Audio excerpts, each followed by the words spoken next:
Hello everyone, we are braving the cold tonight, so you don't have to, but you can tune in to this Facebook Live. We're here at the Craft Beer Trail Conversation Series at Malts Brewing, talking to Chris, one of the brewers and founders of Malts. So just give you a little bit of a tour here before we go start asking the hard questions, but you can kind of see we came in through what would appear to be just a garage on Maple Street. Off Meridian in downtown Huntsville. So it's got a really cool, fun garage vibe to it, nice and small. One thing that I thought was really cool over here is this little iPad setup with Grub South. So if you want to come in and get beers, you can order whatever food you want to be delivered here, which I think is a great idea because then you don't even have to go anywhere. So we've got the bar right there. And to go find our subjects tonight, I'm gonna head upstairs for a little fireside chat, and you can see the view from up here. Look down on all the cool tanks. We've got Chad and Chris. That's right. Well, welcome to the first Downtown Huntsville Craft Beer Trail Conversation Series of 2018. We are here in the annex in Malts Brewing, and right next to me is one of the two co-owners, Chris Brayman. Welcome to this. Tell us how did Malts end up on Maple Street? Oh, first, thanks for doing this for me on the first time. This is great. I love talking to you anyway. And you got to talk loud too. Oh, I do? Okay, sorry. Okay, so you are actually the first person in the world that's ever actually told me to talk loud. Usually people tell me to shut up. Okay, we ended up here long time ago. My partners and myself, we were trying to find a place to build our first brewery. So we were getting ready to have some fun. And finding real estate to put a brewery in, you know, you need to have tall ceilings, you need to have nice open areas, you need to make sure there's not a lot of flammable stuff around, and you need to be affordable, since by definition, most of us that own breweries we start out as cheap. So, Jeff and I really hunted around a lot. We finally found this place. The funny part was a third partner on our earlier brewery actually had this building as he was a plumber, and he used it basically to park his trucks in. And bingo, it worked out for us. So we took it over, and we've been here ever since. And when was that? How long ago was that? That was 5.5 years ago. So it tells you something really cool is that on January 18th, about a couple weeks from tonight actually, we're having our DHI 5th anniversary party at the new Preservation Company right there, like half a block away. That tells you how this area is growing cooler and cooler, and you were one of the early ones. And we incorporated December right before that. So yeah. It was pretty impressive. So you didn't start as Malts. You started as Brew Stooges. We started as a Brew Stooges. And then you stopped being Brew Stooges. That's kind of an interesting story. The name change, the brand change. What happened? Well, we had our name. We had some agreements with the people who own the names and all that of the Three Stooges. Like Moe, Curly, and all that good stuff. The name of the Three Stooges, and the name, the Three Stooges, and the images. That worked out really good. We kept moving, and they kind of got a little bit upset with us about our picture, about our image, basically, with the three of us behind the pot. And we couldn't come to terms, and I'll just keep it nice. We couldn't come to terms, so we decided at that point that we wanted to modify the way we were doing business anyway. We were going to change our operating capability of business. We learned a lot of stuff over those couple of years. And so we just decided, well, we're going to change the name too. So we changed the name. Okay. And then, okay, go ahead. Yeah, no, you go ahead. I was going to tell you the part two of that, and then that's probably what you're going to ask me. Part two of it is, okay, so now where did the name, the Brew Stooges, come up from? And, a lot of times I tell people, well, the easiest way to name a brewery is you start by drinking a lot of beer. But and it's an epiphany, right? Yeah, that's right. It comes to you, and it usually sounds much better than it does the next day. But actually, in our case, we sat around and we had a lot of discussion. I mean, all of us that were a part of the group, we sat around and said, okay, so we got to have a name. At that point, there was just under 5,000 breweries in the United States, and names were getting a little few and far between. Okay. So we started with a list, and we ran down a huge, I mean, we're talking pages of names that we liked.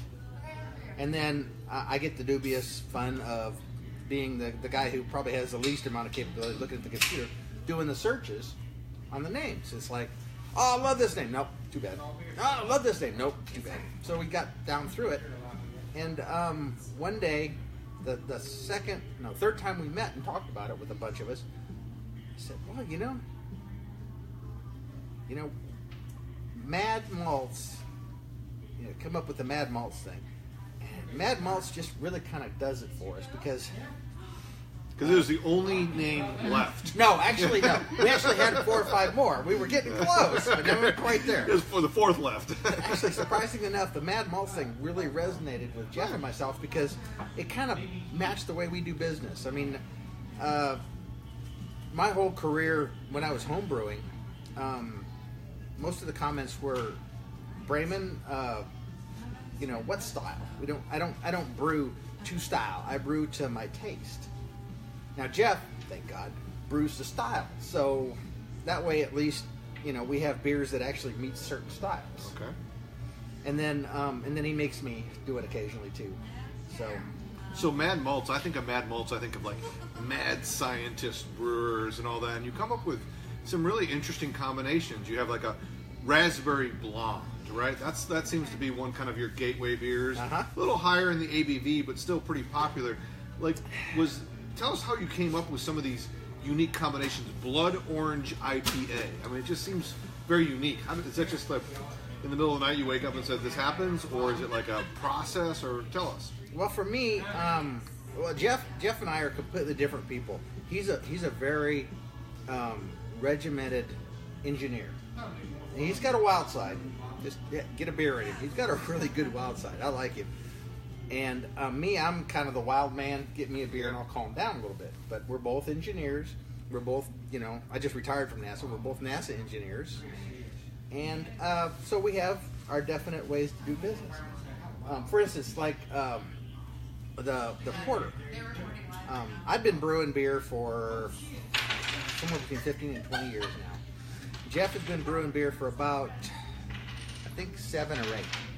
So when we first started working together, he had just started brewing, not much before that, but he has a porter. His claim to fame is the porter, the base porter that we have, and the vanilla porter on a lat.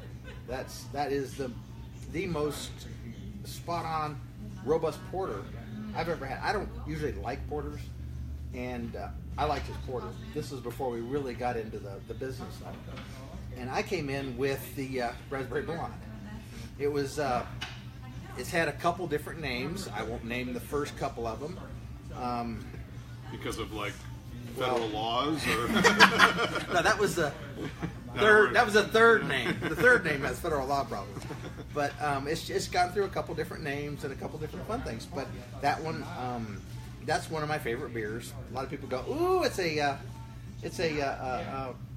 fruit beer, so it's sweet." No, it's not sweet. So, a few more questions here as shoot. we kind of look down on the tanks there. It's really interesting. It's a great tap room, by the way, because it's one of the few tap rooms you feel like you're still in the tap room. It's not all corporate. It's not all, Disneyified or whatever you want to call it. It's like you walk in here and it's like, oh, there's the wrench the guy just used, right? And that's pretty fantastic. It's very authentic. This is one of my favorite authentic places when it comes to the craft beer trail.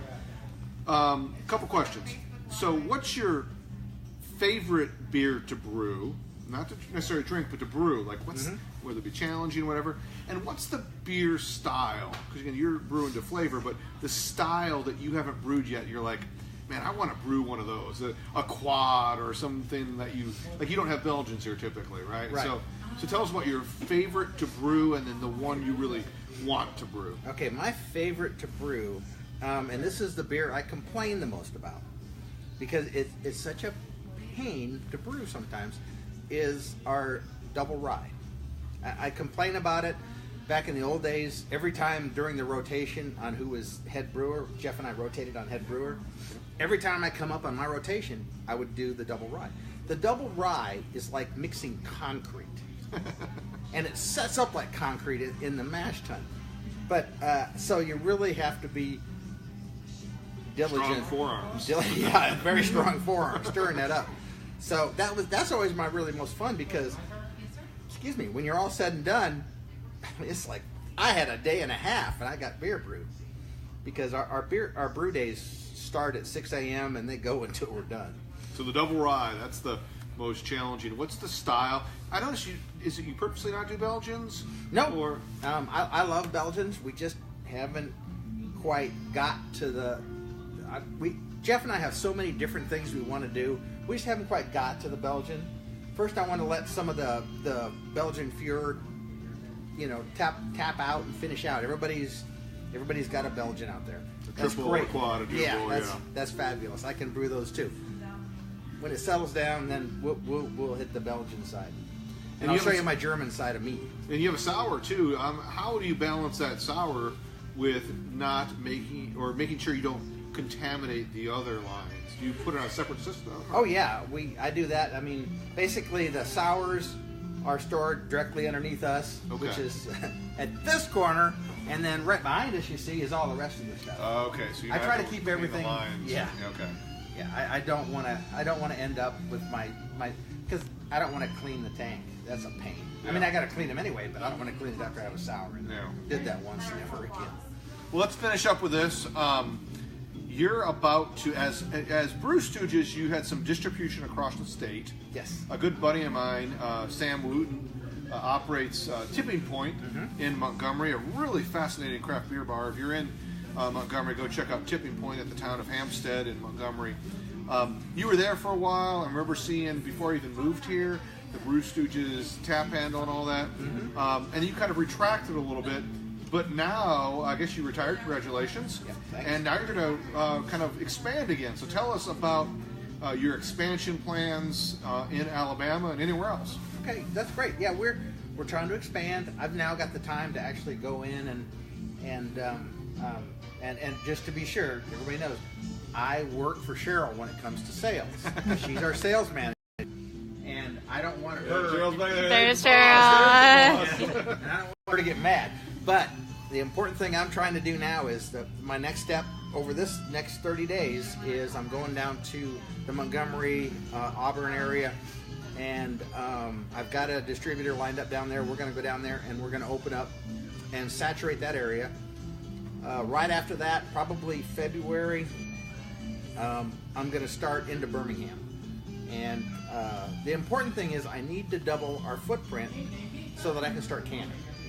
Once I get Birmingham back under our belt and we get that covered, then next door I'm going to be putting in the canning system. Okay, good. And we're going to start canning. We'll be doing our we'll start with our vanilla porter and that's what I was going to ask. So when you go to Montgomery, I mean it's winter time, so a porter works. But yeah. Do you take one beer or two beer? Like, what do you? Because tap handles, there's so much competition right now. What are you trying to sell them on why Mad Malts should be at Tipping Point or Leroy or Midtown Pizza versus something else? Well, I'm going to go down and look and see what they have. I'm going to go down and look and see what they sell. Look and see what the food around there is. I'm going to start pairing it up. And then the second part is, once I get my guys down there and I get beer down there, and then I'm going to go down there and start talking to people, doing a bunch of tap takeovers, and showing people the beers that we have. If history goes the same as it did up here and everywhere else, the vanilla porter is going to carry it. Nice. When we first started, we had our vanilla porter. We expected that to be our number 3 beer, and it turned out to be our number 1 beer. What did you think was going to be 1 and 2? Number 1 beer was going to be the double rye, we thought, and number 2 beer was the raspberry blonde. Now, number 2 beer is the raspberry blonde. So we got 1 out of 3 right. Yeah, well. But that's good odds. What are you drinking tonight? I am drinking. What am I drinking? Oh, I'm drinking the Blood Orange IPA, the beer you talked about earlier. Yeah. Real quick, I got it. We have our IPA. I've got an Imperial IPA. It's a big beer. It's 10.1%, and but it's very. It's a big beer, but it's very balanced. It actually is kind of balanced. It's got a good... in other words, it's dangerous. Oh, it's very dangerous.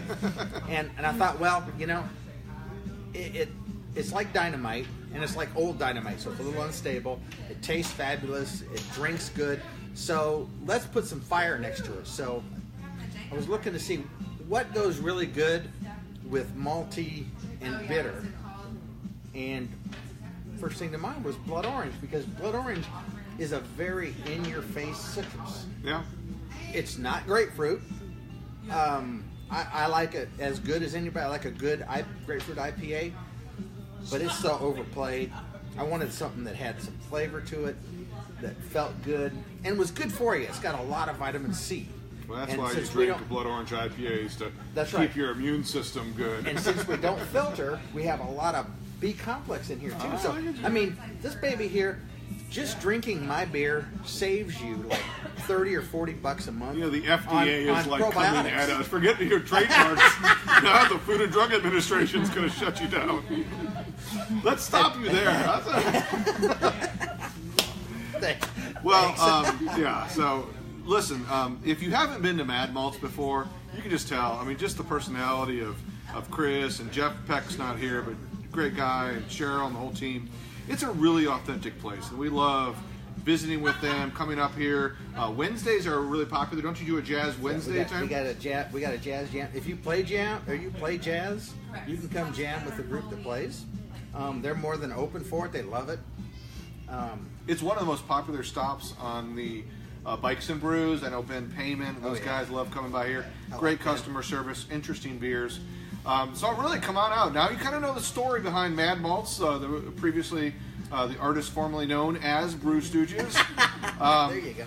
Next time we talk to you, we're going to have another great February edition. But before then, Von Brewski Beer Festival is coming up in just 2 weeks, the third full weekend of January. And so Von Brewski is really interesting. It's always 75 degrees and sunny inside the South Hall of the Von Braun Center. In other words, you can go sweat at summer beer festivals and get rained on, or you can go to the Von Braun Center here in downtown Huntsville and go to Von Brewski, and you know the weather's going to be perfect. This year they put a huge emphasis on the brewers coming. They're having a brewers merchandise table for each of the brewers. They're having brewers from out of the state coming in. So I would really encourage you to check out the Von Brewski, which is obviously in downtown. And this year we're really excited too. Ellery, who's filming, is really taking the lead on the Downtown Huntsville Craft Beer Trail Facebook page. And really not just talking about the events, but talking about this kind of stuff, like all the character that you all bring, all the authenticity. So 2018 on the Downtown Huntsville Craft Beer Trail is going to be a really big deal. Want to thank Chris, Cheryl, Jeff, who's somewhere, and the entire Mad Malts team for being with us tonight. We'll see you in February for our next conversation series.